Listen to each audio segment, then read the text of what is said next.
Hello, everybody. Some would say I'm the reverse, and welcome to my review for The Flash, Season 6, Episode 5, titled Kiss Kiss, Breach Breach. Let's get right into my general thoughts of this episode.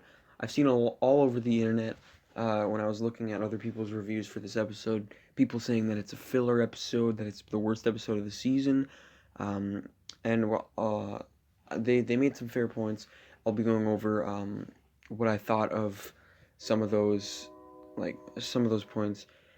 But I disagree. I don't think that it's completely a filler episode. Um, I think it contributes a lot to this season long storyline, at least for now.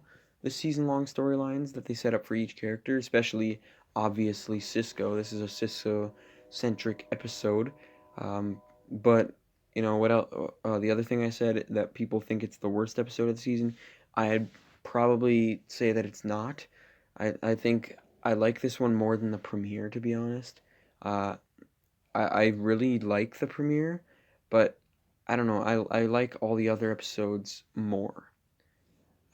Except maybe this one is probably right above that one, just under episode 2, 3, and 4, which were all really good episodes. But let's start off. Let's start off with the Cisco storyline, which is basically the entire episode, except for there's a storyline with Nash Wells. There's only like two or three storylines. There's one with Ralph and Caitlin and Ramsey. It's like two or three scenes, to be honest. It's the probably the shortest storyline of an episode like this season. But yeah, let's go over the Cisco storyline. It starts at the very beginning of the episode, a black and white scene. Cisco's at his desk and he's getting arrested by, well, we don't know who it is, but it's revealed that they are collector's agents from Earth 19, which, I mean, it's not that big, not a huge surprise, but he's getting arrested, and we don't know what's going on, and then they do the 12 hours earlier thing, which I have mixed feelings about when they do that. I mean, sometimes it works, sometimes it doesn't.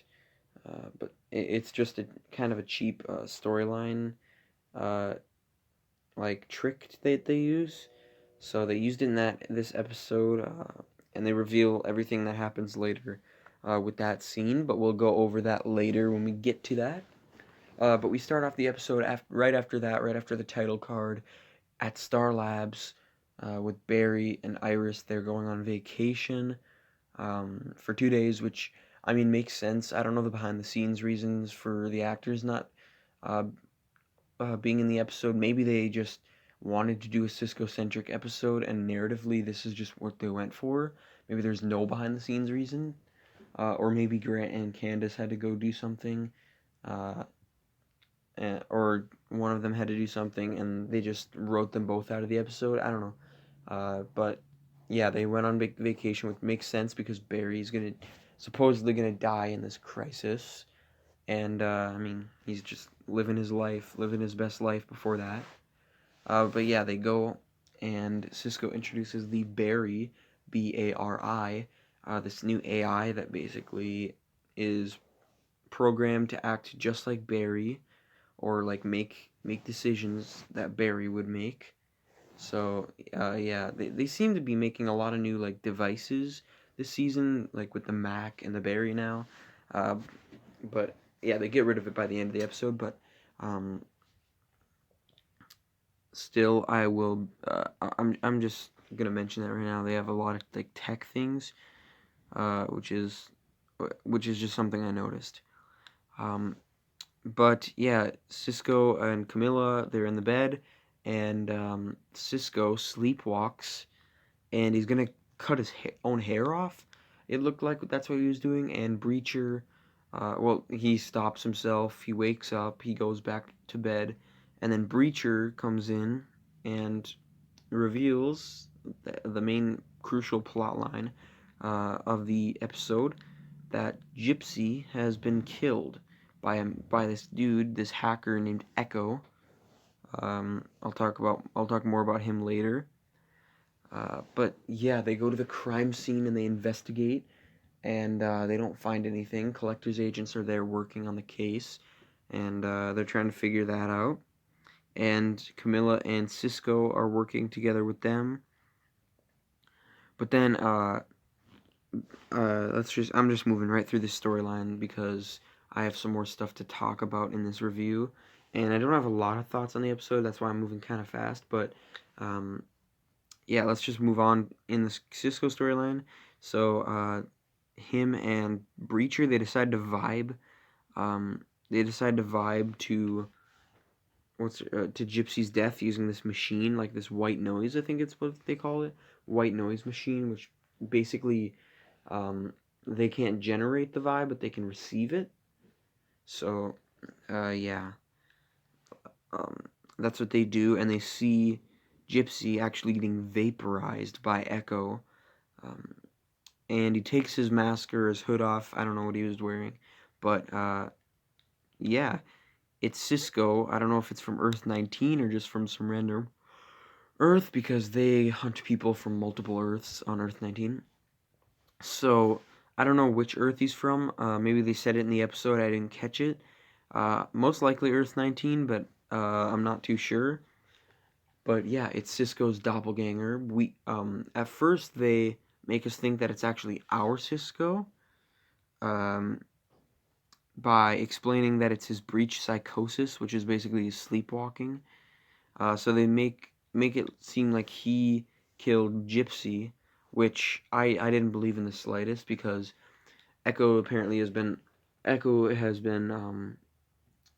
around for a long time, and Cisco just started getting breach psychosis after he got rid of his powers. So instantly I noticed that plot hole, and I knew that it wasn't our Cisco, or also I was thinking if it is really our Cisco, that's just some bad writing. But it wasn't our Cisco, which I realized as soon as I thought about that plot hole.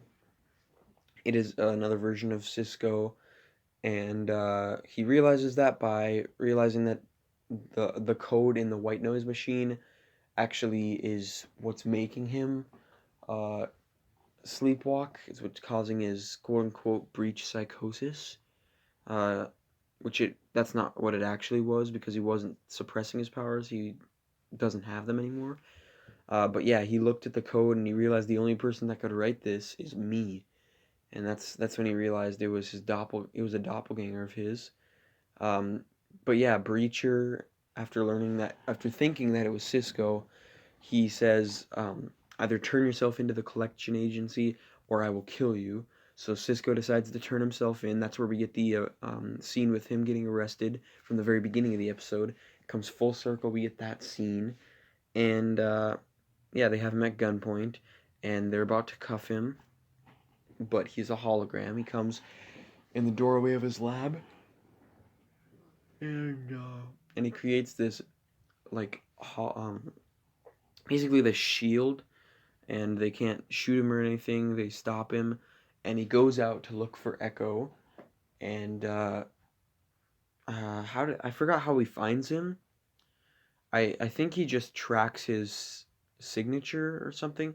Oh yeah. By the way, he puts the Echo framed Cisco by putting the gun that killed Gypsy in Cisco's lab. I forgot to mention that. That's just like cherry on top of Echo's plan. Didn't really work, but yeah, I forgot how Cisco tracks him and finds him, but he finds him, and they have a really cool like emotional scene together. Mainly because of Cisco, and because Echo says that the only reason Gypsy died was because Gypsy pulled off, or she saw Echo's face and she got reminded of Cisco, and that's why she hesitated, and that's why she died. So yeah, that made Cisco get a little emotional. And then they had a little bit of a fight scene. Echo took the gun, the vaporizing gun, and he tried shooting Cisco, but this like bubble shield went around him, and it's because our Cisco, it's because he basically encoded in the gun that if anyone tried to fire it, it would create a shield around them, which classic Cisco genius, you know. But yeah, he entrapped Echo, and the collection agency found out about everything, and they captured him. Um, but yeah, that was basically the storyline. And also we had Camilla in this episode. I'm not really gonna go on about her, since I kind of have mixed feelings about her. She doesn't have great chemistry with Cisco, but at least they're doing something with her, I guess. I didn't really like her last season, but I'm starting to like her a lot more now because I didn't think that she would actually be sticking around when she was introduced last season. I thought she was just gonna be like a one-off like side character that Cisco was dating, but no. Flash doesn't mess around when people are dating, like Supergirl, or especially Batwoman dates a woman for one episode. But uh, yeah, let's just forget about that. But yeah, they used Camilla in this episode, and they didn't really use her journalism skills, which is what I thought they would be using her for in this season. But this episode focused more on her relationship with Cisco, um, which I thought was pretty cool, and they had like kind of a side plot about Cisco saying "I love you" to her, which is just common movie and TV stuff. Scared to say "I love you" in a relationship. They do that all the time on movies and television and crap. But they did that here, and I mean I thought I'd mention that just because it was in the episode. Um, but yeah, that's basically all she was there for, was just to be a relationship with him. They don't have great chemistry, so I'm not really invested in their relationship or in her character. I think she thrives when she's in her photography stuff. So I really think that they should focus on her and Iris's relationship soon, because I think she is working at Picture News. I think still, or not Picture News, The Citizen is what Iris's thing is called. I think that Camilla is working there. I'm not sure. I know they were working together last season a little bit, but I'm not sure if they still are. So yeah, but if they are, I want them to show a little bit of more of that, because that's where Camilla thrives, is on her photography side of things. But let's move on, because we've basically covered everything from that storyline. Um, yeah, like Breacher invited them to the funeral at the end, and that was basically when he left, and that's it. And then Barry and Iris came back at the end uh, eh, to and then they I don't know. Then they got updated on the storyline with Gypsy. They didn't do much in the episode, obviously. I think this is one of the only episodes in the entire series that actually doesn't feature any Flash. Like did a lot better than Girls' Night Out, though. That episode didn't feature any Flash, and they did that horribly. But yeah, this episode I think did it well, because they had storylines to actually entertain us. But yeah, that's basically it. Cisco got rid of the Barry because he started believing in his leadership and in his decisions. So yeah, he got rid of the Barry, and well, that's basically Cisco's whole storyline in this episode. But let's go on to the Nash Wells storyline. Joe followed him from when he went into the sewer from last episode. Right at the end when he found the monitor. Um, and well, they went down there. They had a little chat, and the tunnel collapsed on them, and they got stuck in there.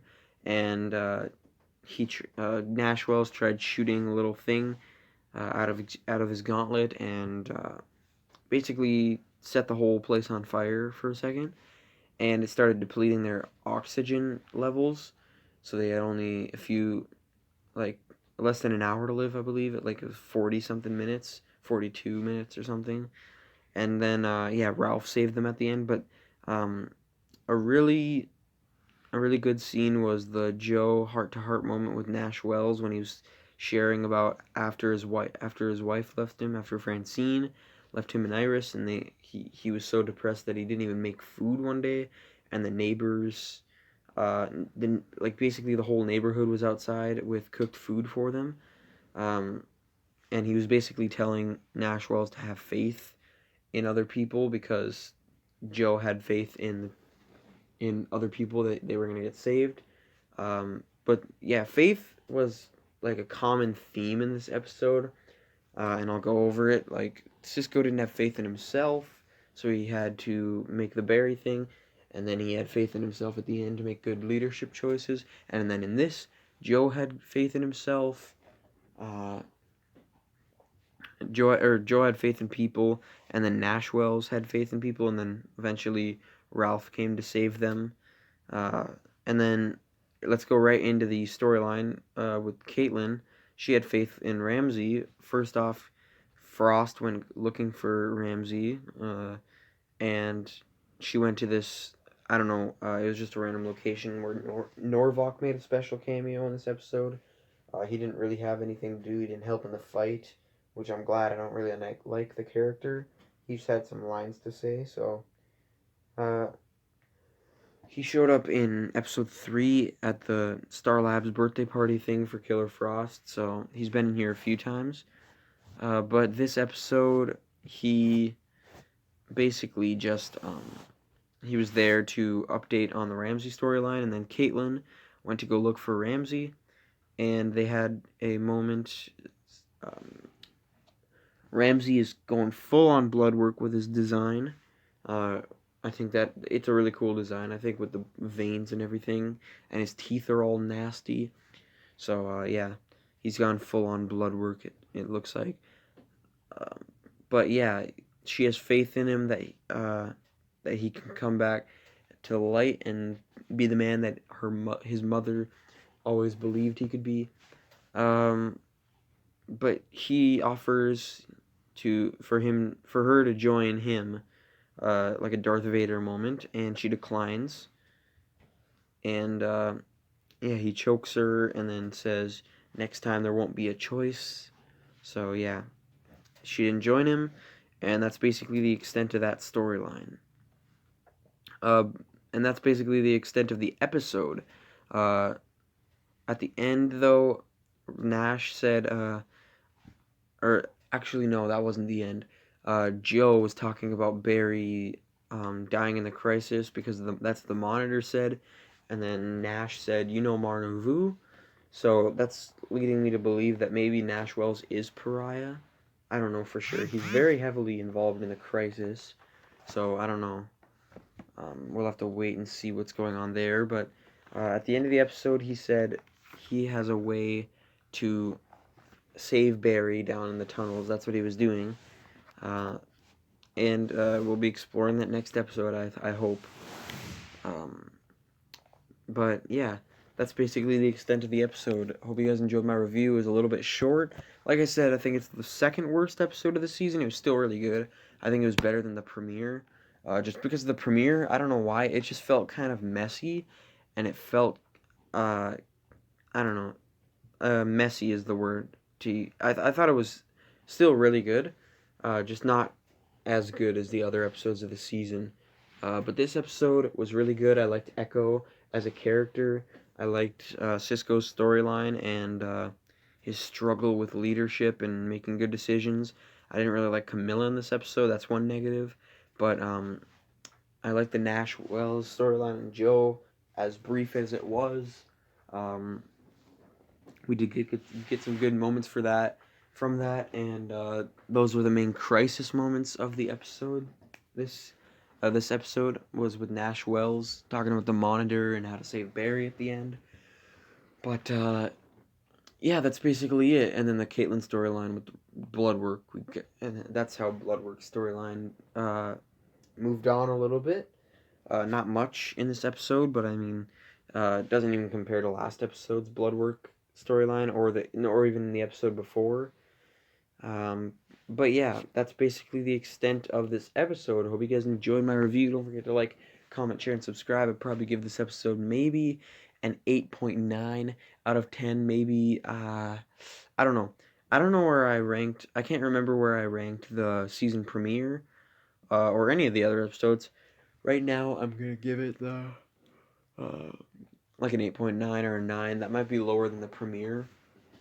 I can't remember. Those are just my initial thoughts. Remember, the premiere I liked a lot more when it actually, premiered.